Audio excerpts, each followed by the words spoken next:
Thanks for tuning in. I'm Joel Amadon. And I'm Ann Monroe. And this is The Road to Better Teaching, a podcast series where we discuss stories of teacher development. Season 3, Dr. Monroe. Season 3, third time's a charm. You know what this means? Less ums from me this season. I'm not making any promises. We will see. I love it when you just spring stuff on me. Mm-hmm. It just keeps I was waiting to put that one out there. Keeps it lively. Keeps it lively. All right. Well, we get a chance to talk to a former student of mine today to kick off season 3, Margaret Slaton. Margaret, thanks for joining us on the Road to Better Teaching. Thank you for having me. I'm excited. I've listened to the podcast, so I'm excited to. She's one of our listeners. Who else is?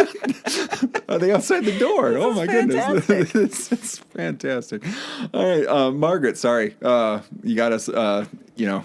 It's a Thursday. We're ready to, we're recording, and we're excited to have you here. We're excited for season 3, and excited that you said yes. We asked you to do it. So, Margaret, you want to take just a little opportunity to introduce yourself? Yeah, okay. My name is Margaret Slaton. I'm currently getting my master's here at Ole Miss. I was here for undergrad, too, and I just think the world of the School of Ed here. I'm from Mobile, Alabama, so not too far, but, I've loved it here, and I don't have any plans to leave, so. Wow. All right. Great. Good. A fan. Yeah. A fan of the podcast, a fan of the School of Ed. Fan of the area. There we go. Fantastic. I got to say this, too, just real quick trivia. Every time I mention this, like a pop culture figure that I'm excited about, Margaret has some sort of personal connection. So, unfortunately, we lost Jimmy Buffett this past weekend. But what did you say about Jimmy Buffett? My grandfather went to high school with him, so that did kind of hit home for us. Yeah. And then I'm excited because one of my favorite artists is coming to Oxford, Mississippi. Drew Holcomb and the Neighbors is coming. And then she just said this casually after I said that. I've babysat for Drew Holcomb and for their kids, so. And his neighbors. Yeah. Is he coming to the Lyric? Yeah. Yeah, he is. wonderful. Yeah. I didn't even know he was coming. Are you going to be babysitting? I'm not going to be babysitting. Hopefully, I'm going to get tickets. But Okay, excellent. Tickets Maybe are you can get available. old Dr. Amadon in like backstage or something. I know. I want to get backstage. Okay, excellent. And just in case he's like, whoa, Margaret Slaton, that was our babysitter. And Drew Holcomb, if you're listening to this, I want to get you on the Amadon Planet podcast. I think that'd be fun. And I'm in your DMs on Instagram. Anyway, all right, here we go. We'll see if that works. Yeah, probably not. All right, here we go. So again, little excited for season 3. So a little bit of tangents here and there, but we're going to start off with our interview countdown. And again, Margaret, thank you again for joining us. And so let's start off with this. Let's start off with with number 3. Thank 3 teachers who have shaped your development as a person. All right, so when I started thinking about this, I kind of looked back at my whole educational career and just kind of tried to choose 3 teachers throughout my younger years, growing, and then in my college years. So first one would be Miss Babe McGruth. She's my 3rd grade teacher. She taught my sister. She taught, I think she taught 3rd grade for 15 years. She was amazing. She really I guess I just didn't really realize all the reading that went into 3rd grade and how intense it is to teach that grade. And she just does such a great job of hiding that and making it fun and imaginations running. And I loved her. So she was amazing for me. And then kind of going into my middle school years, my 8th grade American history teacher, Coach Rick Cleveland, he went by Coach C. He was not a mister. He sat there in his chair. He did not get up from his chair. But he knew everybody in our grade. He had a nickname for everybody. He had pop quizzes every day. He called them quarterback sneaks. So that was really all of our grades. We didn't have tests. We had quarterback sneaks every day, 10-point quarterback sneaks. And that was our grades for the year. But he was a teddy bear. And, I mean, I just look back. I've learned so many life lessons from him. And he just stopped teaching this year, so I don't know exactly how many years he taught, but he did teach for a very long time. So he's the best. And then kind of coming into my college years, Miss Katie Nairn, who's actually in the School of Ed, she was the first in-person class that I had in the School of Ed after COVID because I didn't declare education until after COVID. And she was my first in-person class in the School of Ed. So she kind of really helped me get my feet under me and just made me excited for the rest of college. Yeah, putting on that identity of Yeah. being a teacher. And that's especially in choosing to do it after coming out of COVID. That's kind of a big milestone right there. Definitely. 2 reasons or events that led you to become a teacher. This one was kind of hard for me because I feel like I've always wanted to be a teacher, so I haven't really like had like an aha like, oh, I want to be a teacher. But my mom was a teacher. She taught kindergarten and first grade. So we were always playing school. We were always, every time I came home from school, we were doing flashcards, we were reading, we were, I don't know, school has just always been such a big aspect of my life, at home, at school, and she's always just been so encouraging. So my mom, her just loving it and wanting us to love it too made me want to be a teacher. And then I've always just loved children. I've been around kids my whole life. I've got a lot of cousins, and I'm one of the older ones, so it's kind of fun to have, not play school with them, but babysit them and be around them. And I just love having a big imagination and having that area to be imaginative. And I don't know if you've ever had Margaret in class, but she always brings that fun side and a lot of imagination, creativity, and then just making sure we're having a good time in class as well. So, excellent. Did we have class together at EDCI 352? 352. Okay. Yeah. I don't know if you remember. I think we were wearing masks that semester. We were wearing masks, yes. but I don't know if you remember, I took my final exam in my pajamas at your desk. I do remember that. I didn't miss a in my single office. class. Yeah. Yes, I forgot. was Yes, me. Margaret, that was you.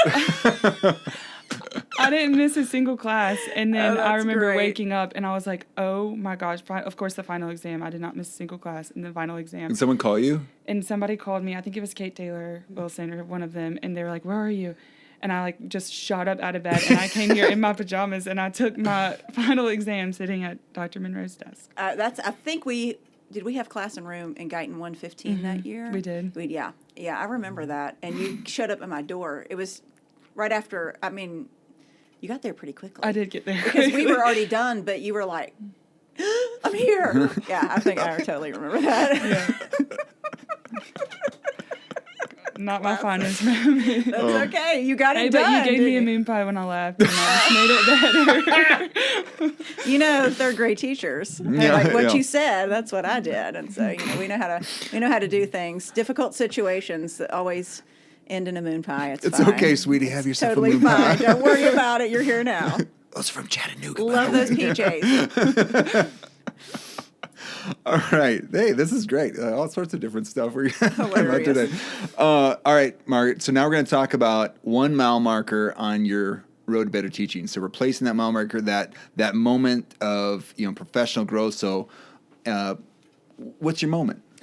I would probably say student teaching senior year. I know that's a pretty basic answer, but I feel like that's really when you're in the classroom and you're seeing what life is going to be like if it were to be your classroom, and you get to teach a lot and meet all the kids and meet all the administration. You really just can't prepare for that in the School of Ed.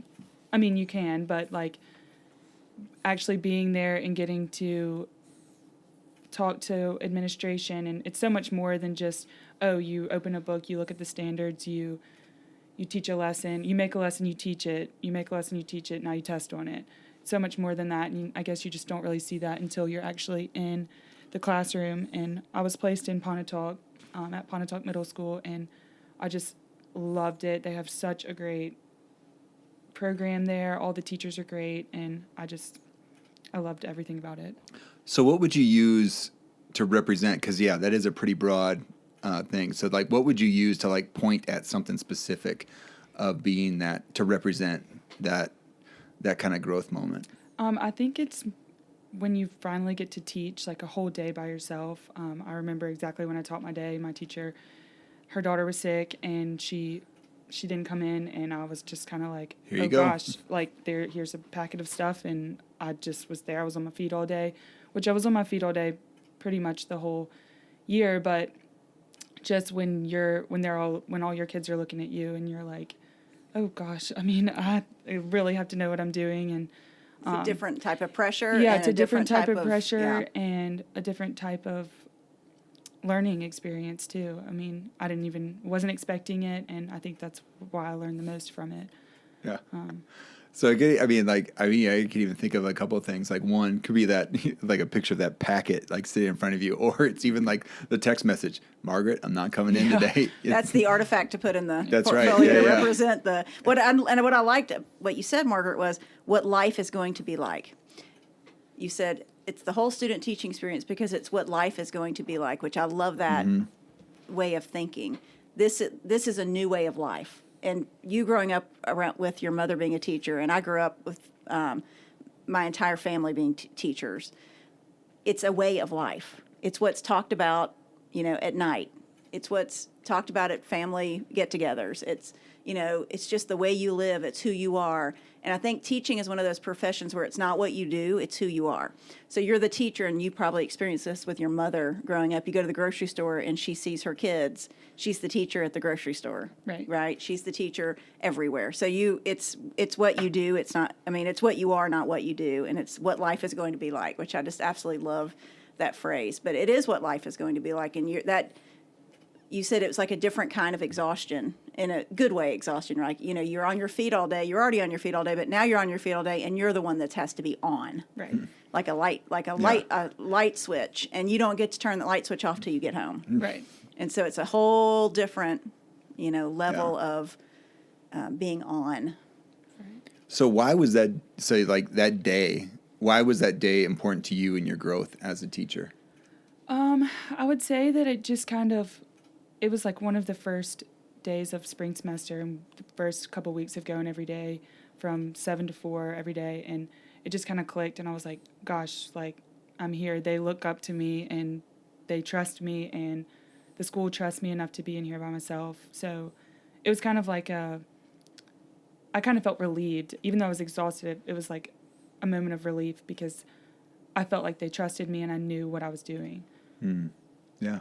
No, that's a good feeling, right? Yeah, confidence, right? Yeah. Confidence from others and confidence in yourself.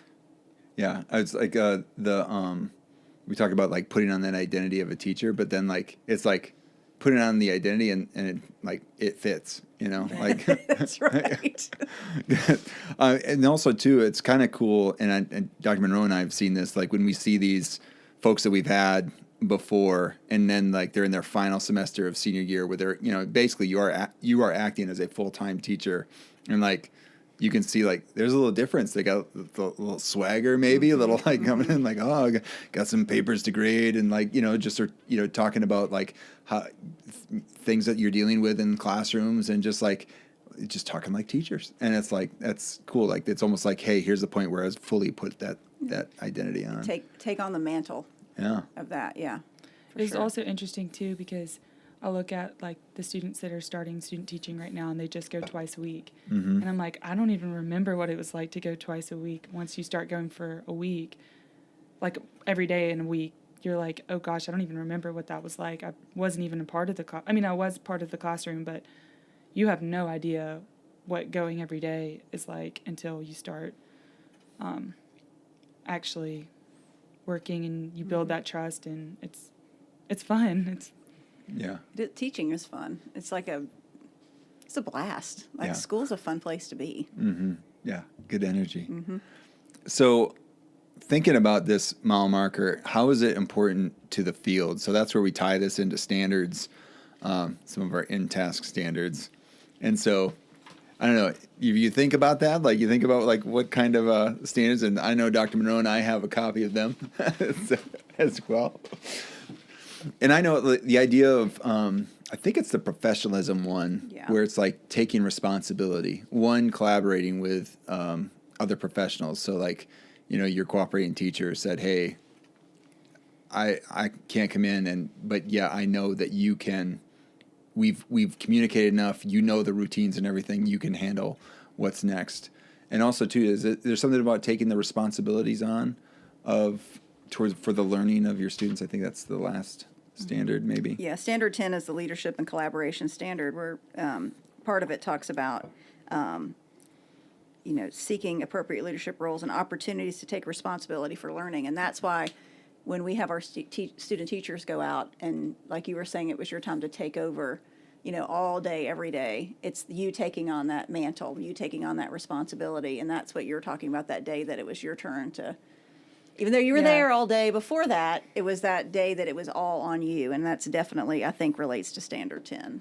I think also with Standard 7, it's talking about planning for instruction. And in the School of Ed, we write the UBDs and we look at the lessons that we're writing every day for a semester, like until we turn it in. We're building it, we're changing it, we're looking at it. We know exactly what standard we're teaching each week. And then like, oh, my teacher's not going to be there. She's handing me this packet that I haven't looked at yet. Mm-hmm. So that was just kind of like hard because you're not teaching something that you've been looking at for a month, 2 months. So that was hard for me.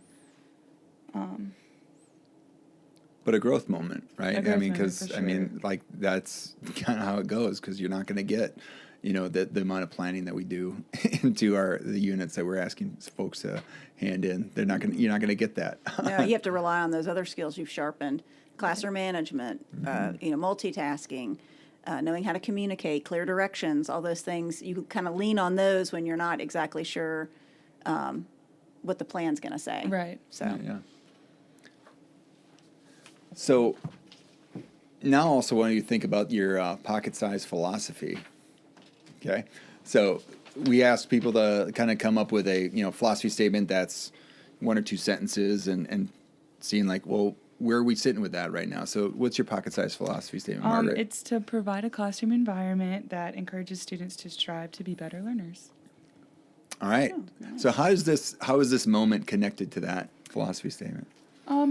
I also learned, I guess, through student teaching and being there that all students they learn differently. And as much as somebody can say that, you can put it on a record, but you don't really see that until you get to know your students and how they learn. And so I really enjoyed, like, getting to teach the lesson and knowing, like, oh, I'm reading this.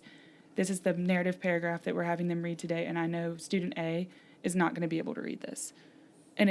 Or sit there and focus and be able to read this. So I learned a lot about myself in that, like managing a classroom of 25 people where I know the individual strengths and weaknesses of my students and trying to make them want to learn in the way that they can. So. Nice. Very good. Dr. Moreau, do you have anything to add to that? Yeah, and I just think what I liked about your pocket size is it's about the learning that's going, that we're there in the classroom for lots of reasons, but the primary reason we're there is for student learning, and your philosophy statement focuses in on that, which is amazing. I love that. It's at the heart of what we're there for is the learning process, and we have a lot of other responsibilities as teachers and a lot of other things that go on and are important in the classroom, and they all support the main goal, which is the learning. Yeah, and there's something too about. I think one thing about those pocket-sized philosophy statements is about helping you clarify what's important, and so thinking like, well, how am I going to support this learning? How am I going to support students? Getting the most out of what I'm trying to do in the classroom on a daily basis, and so that is about the structures and routines you put into place as well in order to protect those times and things. So Yeah, that's right. That's good. All right, so thinking about resources and whatnot that kind of comes into play. That make me think about this. I had a couple. One is obviously the first day of school from Wong and Wong. Wong and Wong. Mm-hmm. Like, about Mary that book? Rosemary Wong. Classic book. Come off, I'll get you a copy. Yeah, I haven't There read you go. it. Classic book. Just about setting up an environment for learning to occur. I've got some similar ones that are math related. So it's like right here on the old shelf here. Success from the Start. Your first years teaching elementary mathematics or secondary mathematics. Those are really nice. Like just again, setting up the environment for learning to occur. I also like this book, Teaching with Problems and the Problems of Teaching by Magdalene Lampert. She was a all-star teacher from Michigan. Actually, she was from Harvard, then went to Michigan, where her lab was her classroom, her fifth grade classroom. And in that book, it just describes every decision and things that she made in order for that environment to be create a problem-solving doers of mathematics. And it's amazing all the moves that she's recorded in there. So you get to see her teaching, but then also to see the thinking behind each move while she's teaching. And it's kind of amazing. It was like an inside, almost like getting inside her head. Because it's like, I don't understand. When I was in student teaching, I didn't understand why my clinical instructor, who was this master teacher, would say or do things. And like, I would ask him questions afterwards, and he couldn't quite capture them. But it was like, for that, it's like you're getting in her head, because she was all about documenting these moves so that people could see them. And so I really like those resources as a way to, like, again, not only to know the things to do, but why to do them, and the thinking that's going on while you're doing them. Yep. And along that line, about just those little things you do in the classroom that make a big difference. A book that I think has a lot of those strategies and tips in there is Doug Lemoff's Teach Like a Champion. Yeah. Is a good little quick resource type book, kind of like Wong and Wong, where you can, just lots on every page that you could utilize. And then the other one that's a little bit different, but when you were talking about your mother and the inspiration about your mother being a teacher and inspired you, it made me think about a book that I have kept that my mother gave me when I went to college to be a teacher. I knew I wanted to be a teacher as well, like you said, from an early age. And there's a book by Marian Wright Edelman. Marian Wright Edelman was a lawyer. She ran the Children's Defense Fund for years, and a civil rights activist and advocate for children. But she wrote a lot of things, but this little book that my mother gave me that Marian Wright Edelman wrote, called The Measure of Our Success. And it's a letter to my children and yours is the kind of subtitle for it. But there's just a lot of inspiration about just life and just, general things, but also, because she's an advocate for children, a lot about kids and advocating for kids in that book. And my mother gave that to me as a teacher to teacher. And so when you said that about your mom, it made me think about that book. It's just a great little book for anyone to read, but I think particularly teachers. The Measure of Our Success by Marian Wright Edelman. It's an inspirational book, a quick little read with little essays in there that kind of really focus you on what's important about working with kids. I guess just curious too, Margaret, do you have any resources that you've been given, like, that helped you, like, figure out, like, kind of how to be the teacher that you were made to be? Well, I do listen to Dr. Crook is a big fan of the Teachers Off Duty podcast, and I'm a huge podcast listener, so I do listen to Teachers Off Duty. I think they post once every Wednesday or Thursday, and it's just kind of like funny little excerpts like, just how life is at school, and you really wouldn't understand a lot of it unless you've been in the classroom, and it just makes it funnier because that stuff does happen every day, and so I do like to listen to that. Does that, like, I mean, I'm just curious, like, those sorts of podcasts where you're hearing, like, this funny thing, like, oh, it happens to other people, not just me. Yeah. And it's like, okay, I'm in the club. Right. It's like what Margaret said, it's what life's going to be like. Yeah, exactly. They talk about just like, snacks that all teachers hate when students bring them, or like, when a sub comes and you don't actually want to have to get a sub because then it's more work and just that kind of stuff. Ketchup day. I used to call it ketchup day. Yeah. Or anything where there's ketchup served, it was a disaster. Yes. Because it would be all over my third graders' mouths, and they'd be dried up, and by recess, and they go out hot and sweaty, and then it's like concentrated ketchup smell in my room. It's just the worst. I hated ketchup days. Yeah. What is the guy from the principal that does the recording? Jerry. He talked about lunch. Okay. It's like, we got to open up all them packages. Get the packages over. What is his name? Anyway, we'll put it down in the bottom. But he's hilarious. Yeah, and again, part of that is like, this is what it's like being a teacher, and it's got its quirks. But yeah, we love that you want to be a teacher. Anything else for the good of the order? I don't think so. All right. I don't think so. Hey, this is a great kickoff to season 3. Kickoff. So thank you, Margaret, for sharing your mile marker on your road to better teaching. And thanks to all of you out there for tuning in to The Road to Better Teaching Season 3. This episode may be over, but The Road to Better Teaching never ends. Please subscribe to the podcast so you are notified when the next episode is ready for a listen. And if you like what you hear, please rate and review the podcast. You can also share the podcast with someone you feel may be interested in these stories of teacher development. And if you want to find any links to resources mentioned, you can check out the show notes for this episode at roadtobetterteaching.com. Finally, thank you to all you listeners out there for taking the road to better teaching. This world is a better place because you have used the gifts you have been given to teach others. This Road to Better Teaching podcast is an Abaddon Planet production.